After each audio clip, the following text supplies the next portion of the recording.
Assalamualaikum warahmatullahi wabarakatuh. Alhamdulillahi rabbil alamin wa bihi nasta'inu ala umuri dunya waddin.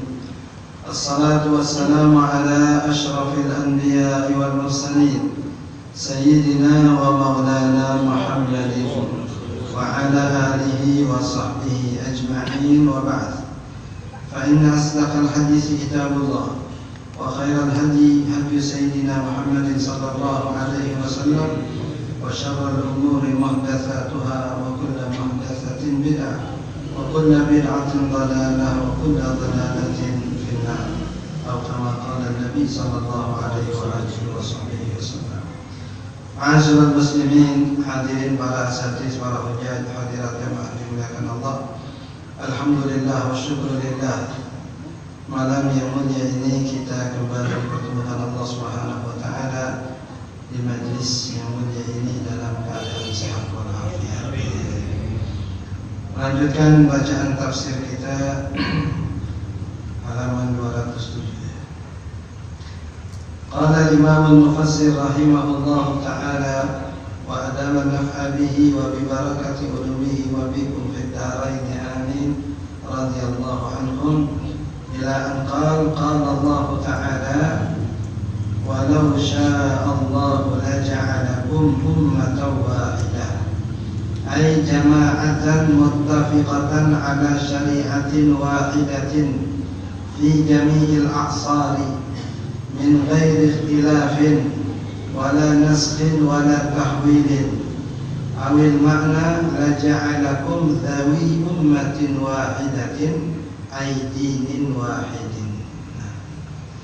قال تعالى ولو شاء الله لجعلكم أمة واحدة.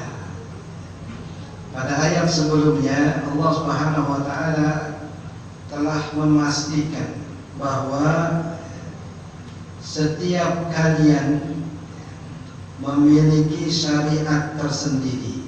Jadi ada Nasrani, ada Yahudi, ada umat Islam. Nabi-nabi yang Allah Subhanahu wa taala utus kepada umat manusia itu datang membawa syariat yang berbeda-beda. Walaupun akidahnya sama, tauhidnya sama. Nah, kesamaan ini oleh Al-Qur'an disebut dengan kalimatin sawa. Nah, jadi kalimatin sawa artinya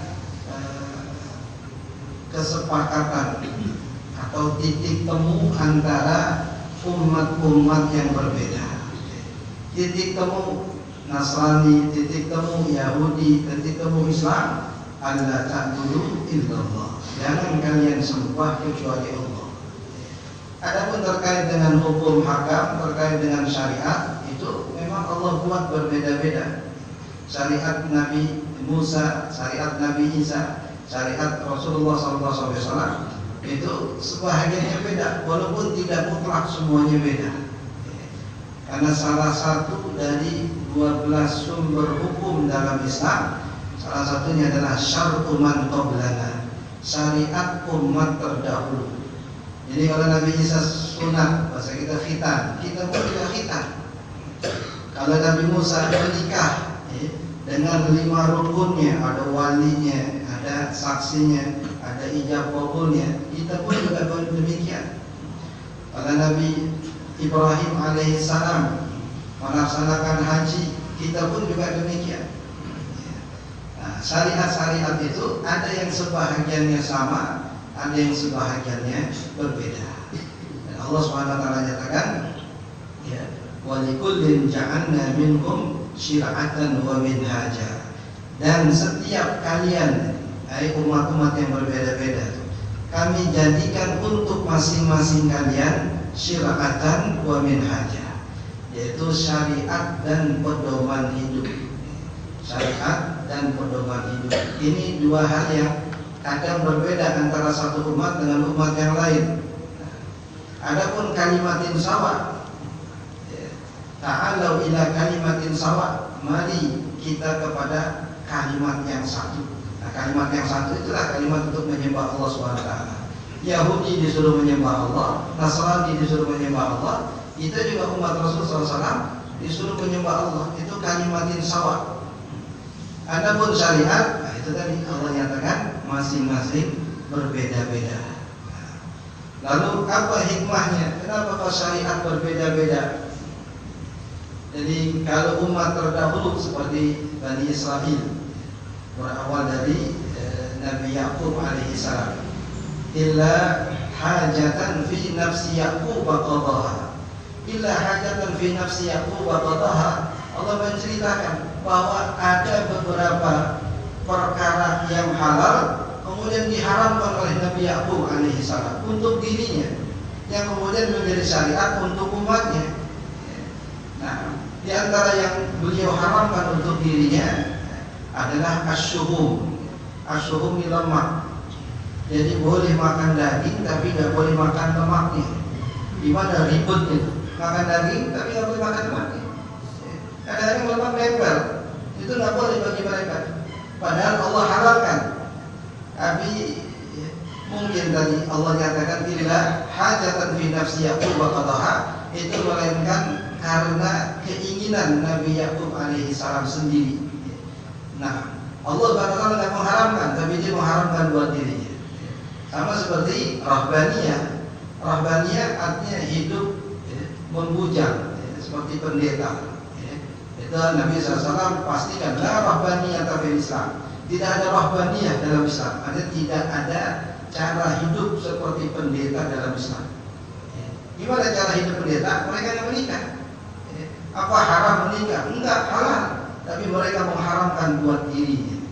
Tidak ada sekte-sekte dalam Kristen, enggak semuanya. Antara pendeta Katolik dengan pendeta Protestan beda. Katolik itu ada sekte yang mengharamkan menikah bagi pendetanya. Protestan masih membolehkan, jadi pendeta punya istri, pendeta punya anak, itu ada. Karena sebagian mereka untuk urusan hukum seperti ini berbeda. Nah, Allah Subhanahu wa taala menyatakan itu warahbaniyatan ibtada'uha. Cara hidup rahbaniyah atau pendetaan tadi ibtada'uha adalah bid'ah yang mereka buat. Jadi maka tabna, kami tidak wajibkan, kami tidak perintahkan untuk tidak menikah, tapi mereka yang mewajibkan untuk diri mereka tidak menikah. Jadi kalau ada perbedaan syariat, itu sebahagiannya inisiatif mereka sendiri, sebahagiannya ciptaan mereka sendiri. Allah tidak haramkan, mereka haramkan. Seperti lemak tadi, Allah tidak perintahkan, mereka wajibkan. Seperti menikah tadi, tidak menikah. Allah SWT tidak haramkan menikah, tapi mereka tidak mau menikah. Ini adalah rahbaniyah, kemudian juga ada hukum hakam. Nah, di sini terjadi perbedaan. Jadi syariat Islam, Allah SWT perintahkan untuk kembali kepada millah Ibrahim. Anit tabi millata Ibrahim. Hai Muhammad, ikuti millahnya Ibrahim. Kenapa? Karena porosnya di situ. Nabi Yaqub putranya Ishak, Ishak putranya Ibrahim. Jadi kasarnya setelah ada, ya, dalam bahasa kita ini, kreativitas atau inisiatif Nabi Yaqub terhadap syariat yang Allah turunkan kepada Nabi Ibrahim, Rasulullah disuruh balik lagi ke syariatnya Nabi Ibrahim alaihissalam. Yang tadinya haram untuk Nabi Yaqub dan haram untuk Bani Israel, nah itu dihalalkan lagi karena hukum asalnya halal. Begitu juga dengan menikah. Kalau Nabi Isa alaihissalam tidak menikah sebagai pilihan hidup beliau, bukan ketentuan umat tidak boleh menikah, yang kemudian diikuti oleh pendeta-pendetanya, sebagian pendeta-pendetanya. Rasulullah disuruh untuk kembali kepada millah Ibrahim. Kalau Ibrahim nggak menikah, nggak ada keturunan itu, nggak ada Nabi Ishak, kemudian Nabi Yaqub, kemudian Nabi Yusuf alaihissalam, kemudian dari Ibrahim juga lahir Ismail, yang dari Ismail nanti akan lahir Rasulullah SAW. Ya, Nabi Isa putus sudah generasi. Ya, beliau tidak menikah, tidak memiliki keturunan. Nah, Rasulullah SAW di antara dua hal tadi. Jadi tidak mengharapkan yang Allah halalkan seperti lemak tadi, dan juga diperintahkan untuk mengerjakan apa yang disunahkan seperti menikah tadi. Hanif tabi millata Ibrahim Hanifah. Itulah Hanif, agama yang lurus. Bahasa kita agama yang nggak neko-neko, agama yang nggak nyusahin, agama yang nggak ngeberatin. Jadi semua syariat Islam itu sudah mengambil sisi terbaik dari syariat-syariat umat terdahulu dan menggugurkan sisi yang berat dari syariat umat terdahulu. Kalau ikut syariat Bani Israel, baju kena najis, gunting nggak boleh dicuci. Kalau pakaian kita pakai ketika berbuat maksiat kemudian kita tobat, bakar bajunya. Nanti tobat, baju yang kita pakai bakar. Semua yang melekat di badan ente jam, cincin buang karena ikut terpakai ketika ente berbuat maksiat. Belum lagi kalau kita berbuat maksiat malam-malam, pagi-pagi di rumah kita ada tulisan. Tulisan itu bukan tulisan kita, tulisan malaikat. Apa yang kita lakukan semalam itu ditulis di situ. Si fulan begini. Nah, kemudian tidak akan terhapus kecuali setelah kita taubat kepada Allah SWT. Nah, belum lagi dengan apa yang Allah SWT sebut itu isran kama hamaltahu 'alal ladina min qablina. Isran ai aghlalan, beban berat dari syariat yang Allah wajibkan. Itu beban itu. Jadi kalau taubatnya berupa taubat syirik, artinya dia menyebutkan Allah kemudian ingin taubat, nggak cukup syahadat ulang. Kalau kita syahadat ulang selesai jadi Islam lagi, tadinya murtad, tadinya syirik. Dengan syahadat ulang jadi Islam lagi. Tapi mereka diterima taubatnya kalau bunuh diri. Faqtulu anfusakum. Nah, bunuhlah diri kalian, baru taubat kalian diterima oleh Allah Subhanahu wa taala. Akhirnya sebagian ahli tafsir mengatakan saling bunuh. Mereka-mereka yang kedapatan menyembah patung anak sapi, mereka yang minta Tuhan yang bisa dilihat, Tuhan yang bisa dipegang. Kan mereka melihat ini ada umat lain punya Tuhan bisa dilihat, punya Tuhan bisa diraba, patung. Ij'alana alihah kama kana lahum alihah. Kami bosan punya Tuhan kagak kelihatan. Kami bosan punya Tuhan di mana tuh? Tuhan mereka banyak tuh. Ada yang tinggi, ada yang pendek, ada yang merah, ada yang putih, bervariasi. Enak kalau gitu, bervariasi. Allah. Mintanya berarti lagi, tapi Musa alaihissalam diminta ij'alana alihah kama kana lahum alihah. Bikinin kami Tuhan yang banyak sebagaimana mereka-mereka itu punya Tuhan.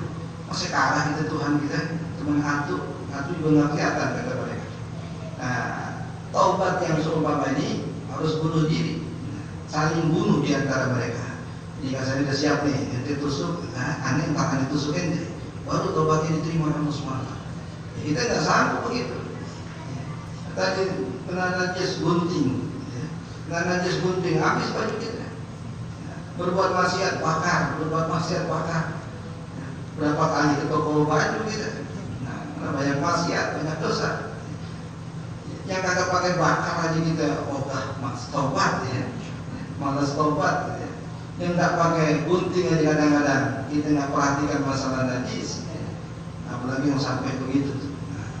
Nah, ini dua hal yang berbeda. Yang pertama syariat yang bisa berbeda antara satu umat dengan umat yang lain. Yang kedua masalah akidah yang tak bisa berbeda satu dengan yang lain. Jadi Nasrani diterima kan Nasraniannya kalau mereka hanya menyembah Allah.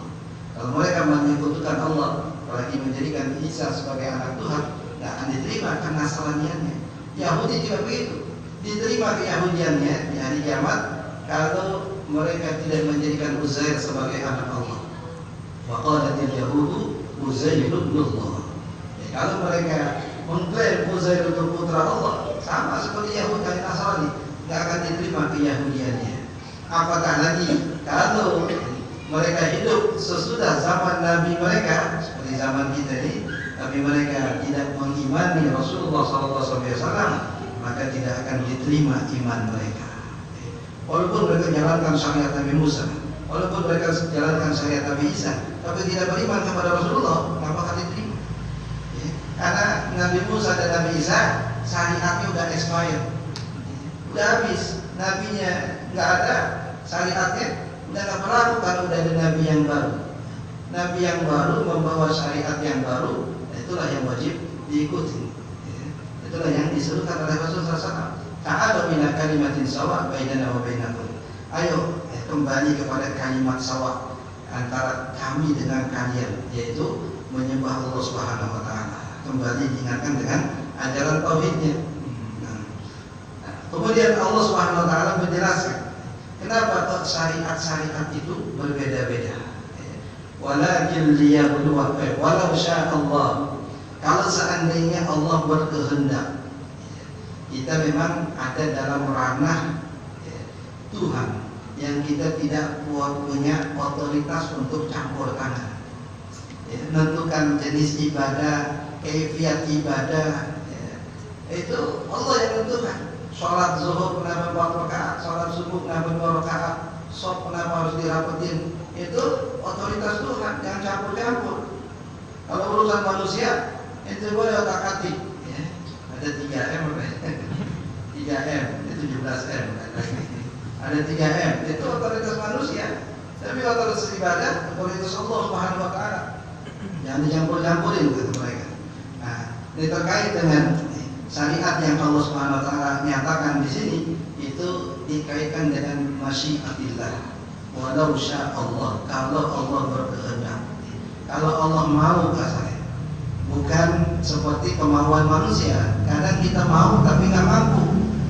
Tapi maha maunya Allah, maha iradahnya Allah diiringi dengan maha kudrahnya Allah. Allah mau dan pasti Allah mampu. Kita mau kadang nggak mampu. Jadi dua sifat wajib tadi, iradah dengan kudrah, itu melekat pada zat Allah Subhanahu wa taala. Kadang-kadang pada diri makhluk itu nggak melekat. Masih muda mampu, udah tua nggak mampu. Ketika ada selera, ada kekuatan, ada kemampuan, mau. Ketika nggak ada kemampuan, nggak mau. Tapi Allah SWT, iradahnya, kudrahnya itu nggak ada yang membatasi. Dulu Allah Maha Kuasa, sekarang pun tetap Maha Kuasa, dan selama-lamanya akan tetap Maha Kuasa.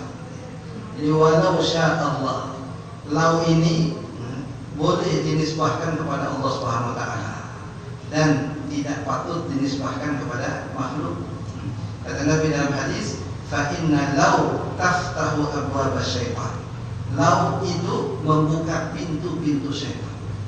Lau itu artinya kalau. Coba kalau aneh yang itu enggak bakal begini. Coba kalau ente ini, coba. Kalau itu membuka pintu syaitan. Seakan-akan kita nggak percaya dengan takdir Allah, nggak percaya dengan ketentuan Allah. Kalau Allah yang berkata, lau seandainya boleh. Rasulullah SAW menyatakan, lau boleh. Kenapa? Karena dinisbahkan kepada Allah SWT. Seperti hadis Sahih Bukhari, Nabi Sulaiman alaihissalam, sering kita ceritakan niat untuk menggauli 70 orang istrinya dalam satu malam. Nah, Tuhan lailatan sabina ma'adan. Nanti masing-masing istri melahirkan pejuang di dalam Allah, kesatria, panglima. Nah, yang di samping beliau mengatakan qul insyaallah, ucapin dong insyaallah. Kalau dia qul, dia nggak ucapin. Akhirnya dari 70 orang istri nggak ada satu pun yang lahir kecuali satu. Satu itu pun juga nggak bisa diharapkan jadi panglima. Ada kekurangan fisiknya. Rasulullah momentarin cerita beliau yang cerita, kemudian beliau cerita. Lau qala insyaallah, kalau seandainya dia mengucapkan insyaallah, maka niscaya akan lahir 70 pejuang, 70 kesatria. Dia cuma nggak mau ngomong insyaallah doang. Tak malam ibu gilir 70 orang bini. Kekuatan mendukung, fisik mendukung, karena para nabi Allah beri kekuatan lebih dari kekuatan manusia biasa. Sayyidina Anas radhiyallahu anhu haditsna anna Rasulullah sallallahu utiya quwwatan salatina billah. Kami biasa membicarakan bahwa Rasulullah diberi kekuatan 30 orang dari kita. Satu orangnya begitu kemampuannya 30 kali lipat yang diberikan kepada Rasulullah SAW. Itu dalam perkiraan para sahabat. Yang mungkin mereka lihat dari keseharian ketika menggali khandak. Yang lain nggak mampu itu mecahin batu, kali kampaknya salah ganti kampak tetap, kali orangnya kurang kuat cari yang paling kuat tetap juga batunya tidak berhenti, kata orang kita. Dilaporkan kepada Rasulullah SAW karena mereka nggak mau bergeser dari apa yang Nabi garis. Ini Nabi yang bikin garis nih, ini gali dari sini ke sini. Kok saat digali ada batunya, kata yang satu geser aja dikit, nggak apa-apa belok dikit dulu. Kata yang satu jangan, Nabi yang bikin garis berani deh geser patok asalnya, patok Nabi nih. Nah kalau itu gimana? Ini nggak bisa. Udah laporin Nabi yang bikin patok. Kan yang bikin patok Nabi, laporin sama dia. Lapor, Rasul datang ambil kapak, letak sekali, nah hancur kayak bubur kasarnya. Yang ketika Nabi pukulkan itu apa namanya keluar cahaya sampai Allah bihi qusur Syam, menerangi istana-istana yang ada di negeri Syam. Itu dalam proses penggalian Khandaq. Yang lain susah payah gantian pengen ngancurin kagak bisa-bisa. Nabi sekali geprok kasarnya. Ini kekuatan, dan mereka saksikan banyak kejadian kekuatan fisik Rasulullah SAW. Ada Rukana itu pergulat, dan dikatakan tidak ada orang yang pernah jatuhin dia. Nabi banting sekali jahat ke Rukana. Kata Rukana, Muhammad ini pakai jin kali ini. Ayo sekali lagi, banting lagi. Nggak cukup dibanting, didudukin lagi Nabi. Gimana? Ada jin? Enggak, pakai jin pasti. Kan bahasa orang kalah gitu ya. Jangan pakai jin kali itu. Allah, itu kekuatan yang diberikan kepada Rasulullah SAW. Jadi Nabi komentarin begitu. Kalau tadi. Nah, qala insyaallah, kalau dia bilang insyaallah, ini saya akan lahir 70 panglima atau 70 kesatria. Nah, di sini Allah yang bilang, "Lau Allah, kalau Allah berkehendak, la ja'alakum ummatan wahidatan." Niscayalah Allah akan menjadikan kalian satu umat. Nggak ada Nasrani, nggak ada Yahudi, nggak Islam, satu semuanya. Nggak ada umat ini, umat itu, satu semuanya. Kalau Allah berkehendak. Kenyataannya bagaimana? Kenyataannya nggak satu. Berarti Allah nggak berkehendak. Allah nggak pengen satu. Nah, kita pengen semua dunia ini masuk Islam, nggak bisa. Jangankan kita yang pengen, Rasulullah yang pengen pun nggak bisa. Allah nyatakan dalam Al-Quran, wa ma aktsarun nasi walau harasta bimu'minin. Jangankan semuanya, mayoritasnya pun gak bakal. Wa ma aktsarun nas, dan tidaklah mayoritas manusia walau harasta. Ini sifat Nabi harisun alaikum. Walaupun kamu teringin, walaupun kamu pengen banget bimu'minin akan menjadi orang-orang beriman, itu gak bakal. Allah yang sudah pastiin. Kalau umat Nabi Nuh alaihissalam ketika sudah cukup kuotanya masuk Islam, kuota yang ikut Nabi Nuh sudah cukup, Allah pastikan bahwa tidak lagi akan ada orang yang beriman kepadamu wahai Nuh. Yang sudah ada doang yang beriman. Setelah ini nggak ada lagi, kuotanya sudah habis. Maka Nabi Nuh minta, ya udah kalau kita habisin aja ya Allah. Kenapa? Yang lahir jadi orang kafir nggak bakal ada orang beriman. Nah, kalau Nabi SAW bukan dinafikan semua semuanya beriman, bahkan mayoritasnya beriman Allah nafikan. Wa ma aktsarun nasi walau harasta bimu'minin. Ini kalau kita sibuk melihatin statistik berapa umat Islam sekarang, berapa secara keseluruhan dunia, Allah sudah pastikan begitu. Wa ma aktsarun nasi walau harasta bimu'minin. Padahal untuk nabinya itu yang Allah nyatakan wa la sawfa yu'tika rabbuka fatardah. Nah, tapi Allah sudah buat ketentuan, dan ketentuannya mutlak, bahwa tidaklah mayoritas manusia, walaupun engkau sangat inginkan, akan menjadi orang-orang yang beriman, baik di zaman Nabi SAW maupun nanti sampai akhir zaman. Fariqun fil jannati wa fariqun fis sa'ir. Sulatun minal awwalin wa sulatun minal akhirin. Sulatun minal awwalin wa qalilun minal akhirin. Jadi sekelompok di surga, sekelompok di neraka. Sebagian yang masuk surga, sebagian kecil dari umat yang terdahulu salaf, dan sebagian kecil dari umat yang belakangan. Bukan banyak, tapi sulah. Sekelompok kecil dari zaman umat baginda Nabi SAW, kemudian kelompok kecil dari kalangan umat akhir zaman.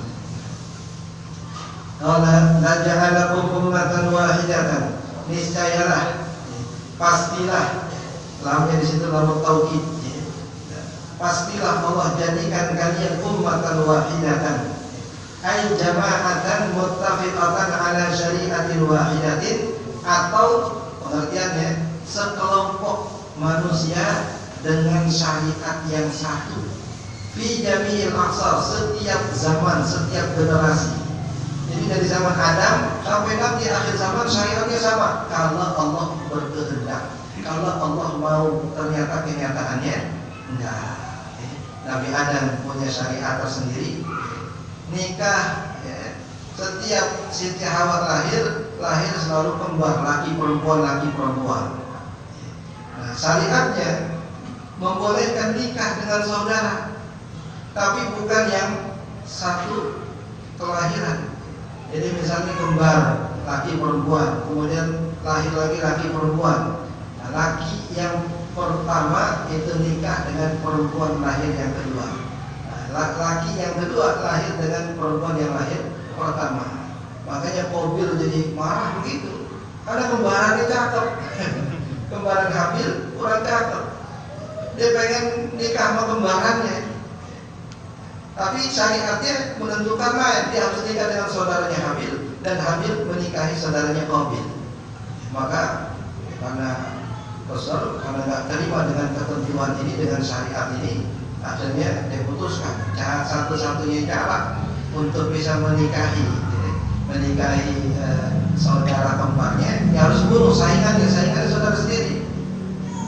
Itu kejahatan pertama di atas muka bumi, membunuh orang. La aqtulanna, aku pasti akan membunuhmu. Jadi lamnya lamu taukid, kemudian nunnya juga nun taukid. Sungguh pasti aku akan membunuh kamu. Udah nggak ada halangan lagi, udah nggak ada pertimbangan lagi. Habil ketika mendengar saudaranya pengen banget bunuh dia hanya gara-gara ngerebutin perempuan ini, di waktu yang sama dia harus juga mengikuti ketentuan syariat. Memang syariatnya begitu. Maka dia mengatakan, la in basatta ilayya yadaka litaqulani ma ana bibasitin yadi ilaika liaqulam. Kalau kau julurkan tanganmu untuk membunuh aku tidak akan menjulurkan tanganku untuk membunuh kamu. Artinya kalau ente membunuh ane, bunuh aja, ane nggak bakal lama. Dan itu akan jadi ketentuan syariat akhir zaman.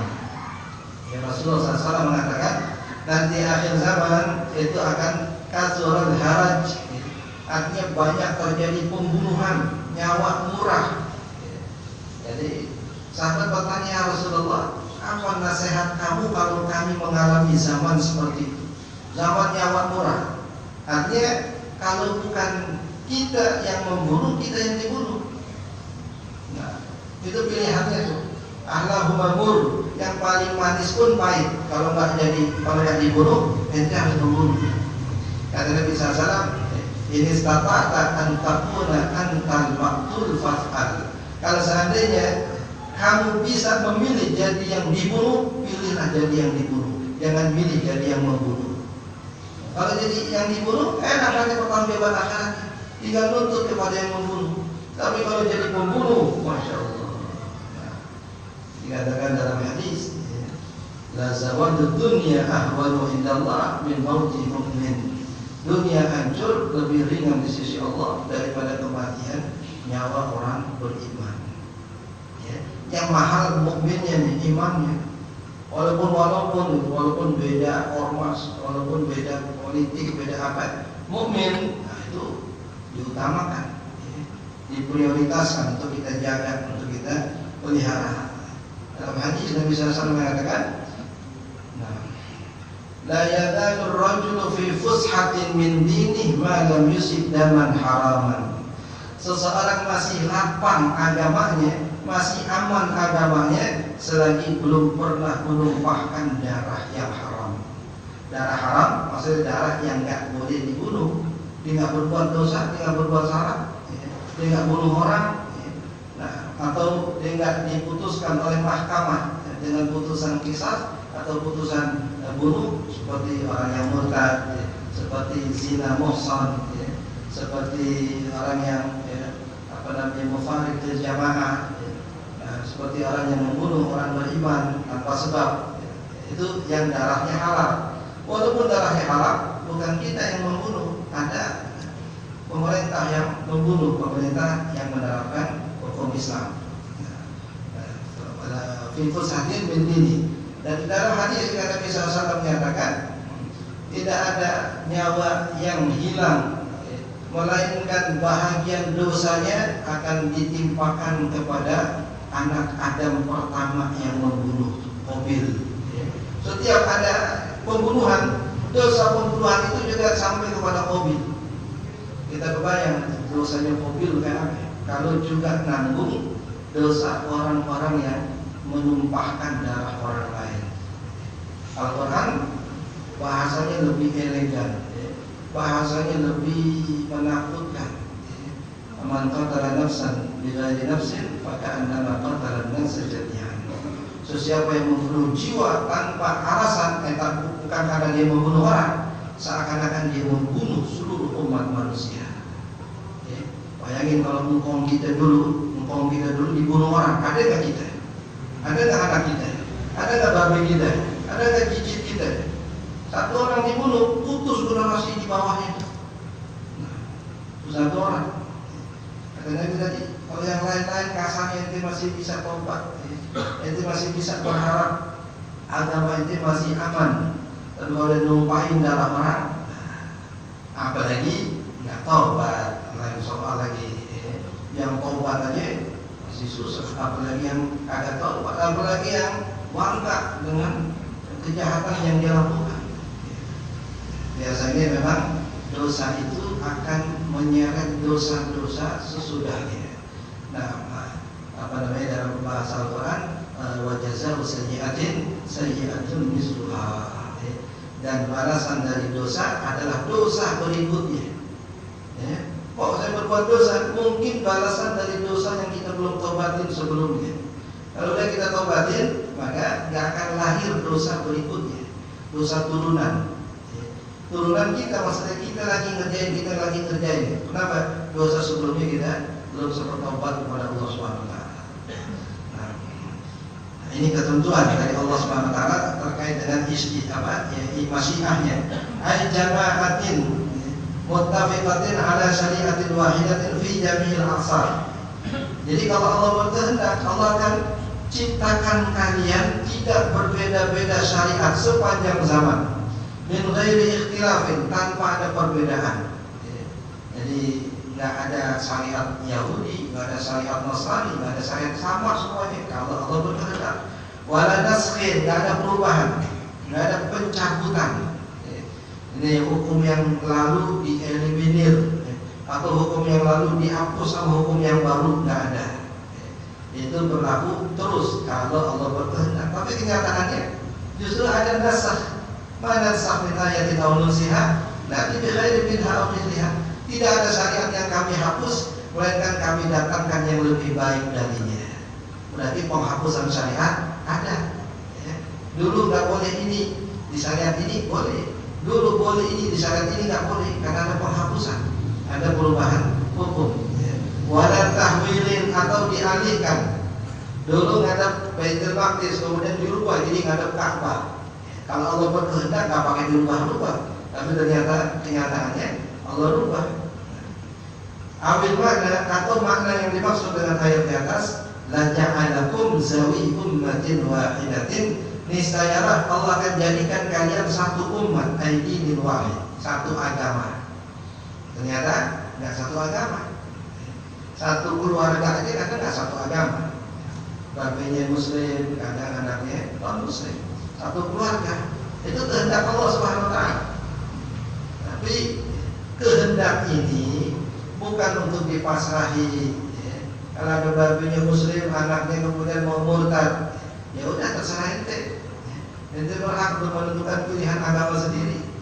Dalam hukum negara itu memang hak masing-masing, hak individu milih agama. Di hukum akhirat nggak bisa begitu. Babinya tanggung jawab, maka anak ente murtad. Suami tanggung jawab terhadap istrinya, murtad kalau dia tidak ada tanggung jawab. Di dunia nggak bisa kita paksain. pilihan masing-masing. Nah, ini ketentuan syariat, ketentuan hukum hakam Allah Subhanahu wa taala.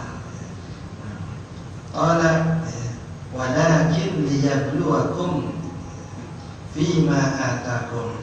Akan tetapi yang demikian itu, kenapa syariatnya beda-beda? Kenapa ketentuan hukumnya nggak sama? Agar Allah menguji kalian.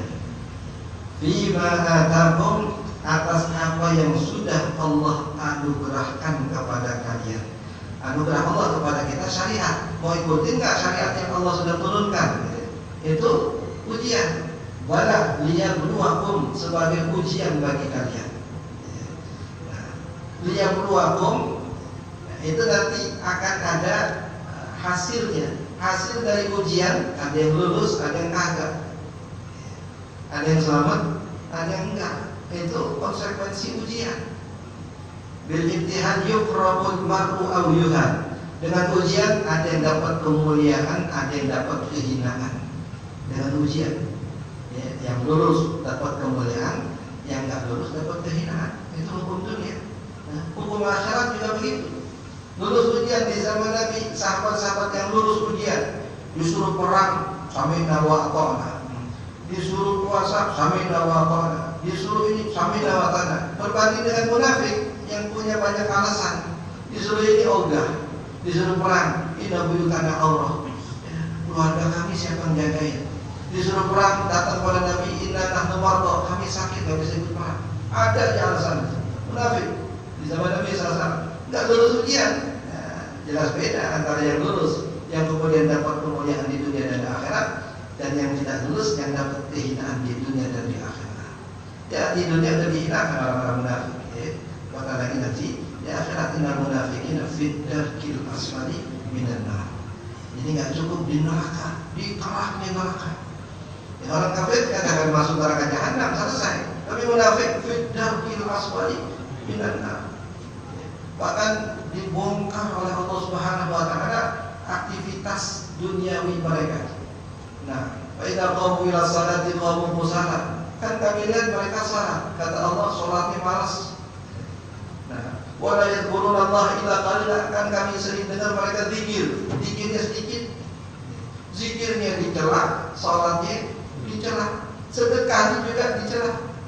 Yura'una an-nasa, kalau mereka sedekah selalu riak, selalu pengen dilihat orang. Ya, kayak apa tuh? Dikepung sama Allah, semua aktivitas orang munafik dibongkar. Sholatnya dibilang sholat pemalas, zikirnya dibilang zikir yang minimalis, ya. Kemudian sedekahnya dibilang sedekah yang cari pujian orang, karena lihat kepada orang. Itu yang menjadi ketentuan Allah Subhanahu wa taala. Dan utamanya lagi yang menjadi pertimbangan Allah Subhanahu wa taala, pertimbangan kita sebagai umat Nabi SAW mengikuti syariat Rasulullah SAW, karena syariat ini adalah bentuk ujian. Nah, karena bentuk ujian, kita tidak bakal mampu menempuh ujian ini kecuali kalau kita bersandar kepada kekuatan Allah Subhanahu wa taala. Makanya ketika hayya 'alas shalah, la haula wala quwwata illa billah. Hayya 'alal falah, la haula wala quwwata illa billah. Karena enggak bakal mampu. Wasta'inu bis sabri was shalah, minta pertolongan kepada Allah. Enggak bisa salat kecuali kalau kita ditolong oleh Allah Subhanahu wa taala. Nah, ini bahagian dari ketentuan yang ditentukan oleh Allah Subhanahu wa taala. Walakin liyabluwakum fima atakum. Karena Allah Subhanahu wa taala menguji kalian atas apa yang sudah Allah berikan kepada kalian.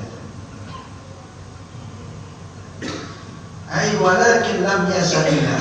Ai makna ayat ini, hanya saja Allah tidak berkehendak. Allah enggak mau menjadikan kalian satu syariat, satu kelompok. Ayyaj'alakum ummatan wahidatan, satu umat. Bal sya'a ayyahtabirakum, bahkan Allah berkehendak untuk menguji kalian. Ikhtibar. Ikhtibar itu kalau sekarang proses.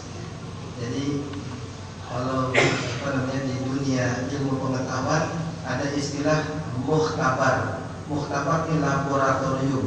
Laboratorium tempat menguji. tempat ngetes. Ini ada kumannya apa kagak? Ini kumannya jenis apa ya? Sampai yang sekecil-kecilnya itu diuji, dites untuk kemudian kita akan tahu hasilnya. Nah, Allah Subhanahu Wa Taala kalau menguji, nah itu sampai ke detail-detailnya. Nggak seperti alat manusia yang masih bisa berbohong. Dites COVID negatif, organisme positif atau sebaliknya. Nah, mereka yang manusia nggak bisa 100%, kadang 90%, kadang sekian persen, walaupun udah berusaha. Tapi kalau Allah yang uji, ada yang lolos, ada yang kagak ke-screening dapat ujian Allah. Enggak, yahtabirakum, artinya menguji kalian. Bima a'takum minasyara'i, dari apa yang Allah anugerahkan kepada kalian berupa syariat-syariat al-mukhtalifati, yang berbeda-beda, al-munasibati lil azminati, yang sesuai dengan kondisi zaman. Jadi syariat Nabi Nuh cocok buat zamannya, syariat Nabi Musa sesuai dengan zamannya, syariat Rasulullah sesuai dengan zamannya sampai hari kiamat. Karena Nabi diutus sampai akhir zaman, disebut dengan munasibahnya. Wal jamaah, dan tidak sesuai dengan kelompoknya. Seperti Nabi Musa alaihissalam, ketika Rasul diwajibkan sholat 50 waktu, Nabi Musa tahu kapasitas umat Rasulullah, fisiknya, kemudian juga mungkin kekuatannya, kadar imannya. Maka Nabi Musa bukan ngeremehin umat Rasulullah. Beliau bicara apa yang beliau tahu. Inna ummataka la tutiku dzalik. Muhammad, umatmu enggak bakal mampu 50 waktu sehari semalam, enggak bakal mampu. Ya. Terus sahabat yukhafif anka, minta kepada Tuhanmu supaya diringanin. Rasul enggak protes, lu ngeremehin katanya. Enggak, balik minta takfif, dikurangin 5, turun lagi, ketemu lagi Nabi Musa. Gimana? Sampai bolak-balik mondar-mandir. Ini dalil orang yang sudah meninggal dunia memberi manfaat buat kita. Kalau nggak ada Nabi Musa 50 waktu, Nabi Musa kan meninggal. Orang yang meninggal memberi manfaat kepada kita yang masih hidup. Dengan sebab Nabi Musa sabar nih. Nah, kita jadi sholat sehari semalam 5 waktu doang. Kalau kagak sebab ada Nabi Musa 50 waktu.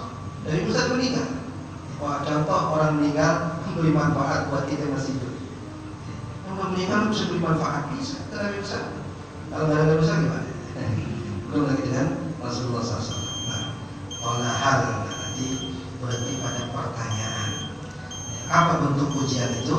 Apakah kalian akan mengamalkannya atau tidak? Apakah